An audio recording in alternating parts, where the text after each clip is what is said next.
Vous êtes-vous déjà demandé pourquoi plus vous cherchez le bonheur, plus il semble vous échapper? Pourquoi vos efforts acharnés pour contrôler chaque aspect de votre vie ne font qu'amplifier votre stress? Michel de Montaigne, ce penseur du XVIe siècle, avait découvert un secret que nous avons oublié dans notre monde moderne obsédé par la performance. Ce secret pourrait transformer votre existence dès aujourd'hui. Dites-moi dans les commentaires de quelle ville vous regardez cette vidéo et si vous avez déjà expérimenté ce sentiment de légèreté quand vous avez simplement lâché prise. Le matin du 28 février 1571, Pierre Mercier se réveilla avec cette sensation familière d'oppression dans la poitrine. À 32 ans, il était devenu l'un des marchands les plus prospères de Bordeaux, mais cette réussite lui pesait comme une armure trop lourde. Chaque décision commerciale le tourmentait pendant des semaines. Chaque contrat non signé le hantait dans son sommeil. Ses associés l'admiraient pour sa rigueur, mais ignoraient qu'il passait ses nuits éveillé, calculant, recalculant, s'inquiétant de tout ce qui pourrait mal tourner. Ce matin-là, en descendant les escaliers de sa demeure cossue près du port, Pierre aperçut une lettre sur la table du vestibule. L'écriture élégante lui était inconnue. Il brisa le cerf de cire rouge et commença à lire. C'était une invitation de Michel de Montaigne lui-même, le seigneur qui s'était retiré dans sa tour quelques années auparavant pour écrire. Pierre avait entendu parler de cet homme qui avait renoncé à sa carrière de magistrat pour se consacrer à la réflexion. Certains le trouvaient sage, d'autres le considéraient comme un excentrique. L'invitation était simple et directe. Montaigne avait entendu parler de Pierre par des connaissances communes et souhaitait discuter d'une possible collaboration commerciale concernant l'importation de vin. Mais ce qui intrigua Pierre, ce fut la dernière phrase. « Venez quand vous le pourrez ou ne venez pas du tout. L'affaire n'est ni urgente ni essentielle, comme toutes les affaires d'ailleurs. » Cette désinvolture choqua Pierre. Comment pouvait-on traiter les affaires commerciales avec une telle légèreté? N'était-ce pas précisément cette attitude qui menait à la ruine? Pourtant, quelque chose dans ces mots l'intriguait. Une semaine plus tard, rongé par la curiosité, il entreprit le voyage vers le château de Montaigne. Le domaine était moins imposant qu'il ne l'avait imaginé. La fameuse tour se dressait à l'écart, entourée de vignobles paisibles. Un domestique âgé le conduisit jusqu'à la bibliothèque circulaire où Montaigne passait ses journées. L'homme qui l'accueillit ne ressemblait en rien à l'image que Pierre s'était faite d'un noble lettré. Vêtu simplement, les cheveux légèrement ébouriffés, Montaigne avait un regard pétillant de malice et de bienveillance. « Monsieur Mercier !» s'exclama-t-il chaleureusement. « Je suis ravi que vous ayez fait le voyage. Ou peut-être aurais-je dû être ravi si vous ne l'aviez pas fait, qui sait ?» Il rit de sa propre plaisanterie. « Asseyez-vous, je vous en prie. Voulez-vous du vin ? J'en ai d'excellent, bien que je ne puisse pas garantir qu'il soit meilleur que celui de vos propres caves. » Pierre s'assit, déstabilisé par cette attitude décontractée.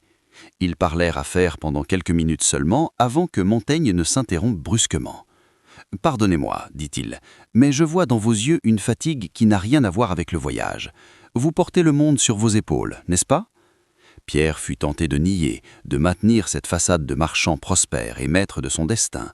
Mais quelque chose dans le regard de Montaigne, une compassion dénuée de jugement, fit céder ses défenses. « Je ne dors plus, » avoua-t-il doucement. « Chaque décision me torture. J'ai peur de tout perdre. J'ai peur que mes associés découvrent mes doutes.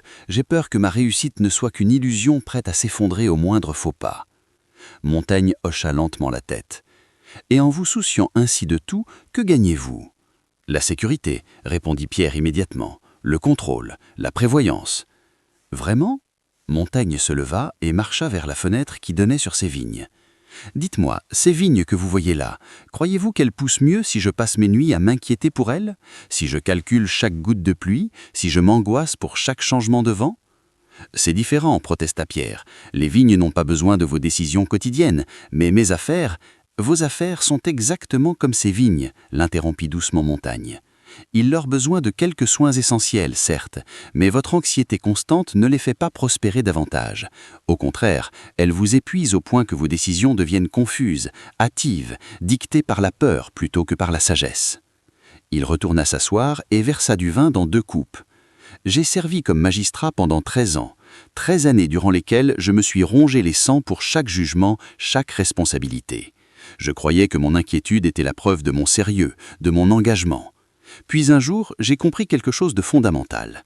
Je ne pouvais contrôler que très peu de choses dans ce monde, et les choses que je pouvais contrôler ne nécessitaient pas cette torture mentale permanente.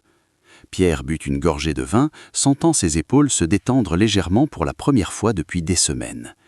Mais comment faites-vous? Comment cessez-vous de vous soucier sans devenir négligent? Montaigne sourit. Vous confondez deux choses distinctes, le souci et l'action. Je ne dis pas qu'il faut négliger ses affaires ou vivre dans l'insouciance totale. Je dis qu'il faut faire ce qui doit être fait, puis lâcher prise. Prenez vos décisions avec la meilleure information disponible, agissez avec diligence, puis acceptez que le résultat échappe en grande partie à votre contrôle. C'est facile à dire, murmura Pierre, mais dans la pratique, c'est un exercice quotidien, l'interrompit Montaigne. Chaque matin, je me lève et je me rappelle que je ne suis pas immortel, que mes projets pourraient échouer, que mes écrits pourraient être oubliés. Et étrangement, cette acceptation de ma propre insignifiance me libère. Je peux alors travailler avec joie plutôt qu'avec angoisse. Il se pencha en avant, son regard devenant plus intense. Comprenez-vous ce paradoxe?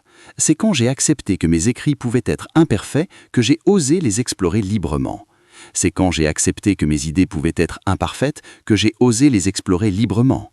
Le détachement n'est pas de l'indifférence, c'est de la liberté. Pierre resta silencieux un long moment, tournant sa coupe dans ses mains. « Et si je perds tout? Si mes affaires s'effondrent ?»« Alors vous perdrez tout, » dit Montaigne simplement, « et vous découvrirez que vous pouvez survivre même à cela. J'ai perdu mon meilleur ami, Étienne de la Boitie, il y a des années. J'ai cru que cette perte me détruirait. Elle m'a transformé, certes, mais je suis toujours là. La vie continue, avec ses joies et ses peines, que nous nous en soucions ou non. » Il se leva et prit un livre sur une étagère. « Je vous prête ceci, ce sont quelques-uns de mes essais. Je n'écris pas pour vous convaincre de quoi que ce soit, mais pour partager mes réflexions. Lisez-les si vous voulez, ou ne les lisez pas. L'important n'est pas dans mes mots, mais dans votre propre découverte de ce qui compte vraiment pour vous. » Pierre prit le livre, sentant son poids familier entre ses mains. « Et notre affaire de vin ?» Montaigne éclata de rire. « Ah oui, j'avais presque oublié. Voyez-vous comme je suis ? Si nous faisons affaire ensemble, tant mieux. Si nous ne les faisons pas, la vie continuera pour nous deux. Mais si vous décidez de travailler avec moi, sachez que je serai un associé peu conventionnel. Je ne m'inquiéterai pas outre mesure, je ne calculerai pas chaque risque jusqu'à l'obsession. Et pourtant, je crois que nos affaires s'en porteront mieux. » Les semaines suivantes furent une révélation pour Pierre. Il commença par de petits changements. Le soir, au lieu de ressasser ses préoccupations, il lisait les essais de Montaigne. Il découvrait un homme qui admettait franchement ses doutes, ses contradictions, ses erreurs. Cette honnêteté était rafraîchissante dans un monde où tout le monde prétendait avoir toutes les réponses. Un jour, lors d'une négociation importante, Pierre sentit monter l'anxiété familière. Le contrat était conséquent, les enjeux élevés. Mais au lieu de se laisser engloutir, il se rappela des paroles de Montaigne.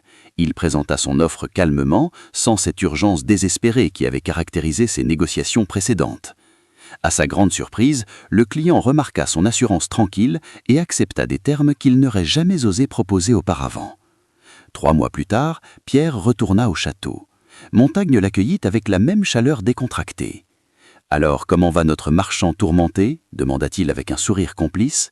« Je dors mieux, avoua Pierre. Pas parfaitement, mais mieux.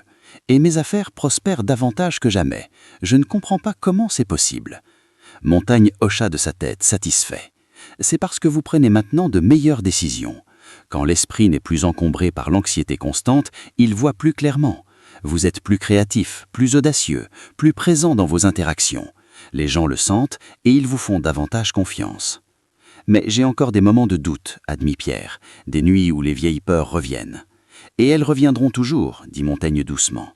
Je ne vous promets pas une vie sans inquiétude, je vous offre simplement une relation différente avec cette inquiétude. Quand elle surgit, vous pouvez la reconnaître, la saluer même, puis la laisser passer sans qu'elle dicte vos actions. C'est une pratique de toute une vie, pas une solution miracle. » Ils marchèrent ensemble dans les vignes, le soleil déclinait, teintant le ciel de rose et d'or. Pierre réalisa qu'il n'avait pas pensé à ses affaires depuis son arrivée quelques heures plus tôt. Cette pensée aurait jadis déclenché une panique immédiate. Maintenant, elle le faisait sourire. « J'ai une confession à vous faire, » dit Pierre. « L'affaire des vins était qu'un prétexte, n'est-ce pas? Vous vouliez me transmettre quelque chose de plus important. » Montaigne éclata de rire.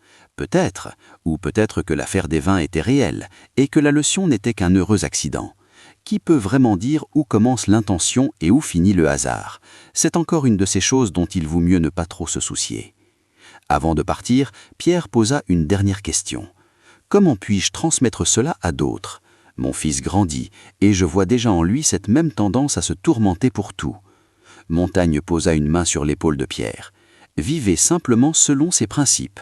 Ne prêchez pas, ne donnez pas de leçons moralisatrices. Montrez-lui par votre exemple qu'on peut être sérieux dans ses responsabilités sans se torturer l'esprit, qu'on peut travailler avec diligence tout en gardant une certaine légèreté, qu'on peut échouer sans être détruit et surtout qu'on peut réussir sans sacrifier sa paix intérieure. » Sur le chemin du retour vers Bordeaux, alors que son cheval avançait tranquillement sur la route d'Oussevâtre, Pierre sentit quelque chose se dénouer définitivement en lui. Il ne s'agissait pas d'une transformation soudaine, mais d'un changement subtil de perspective qui allait colorer tous les jours à venir. Il avait appris que la vie n'était pas un problème à résoudre par l'anxiété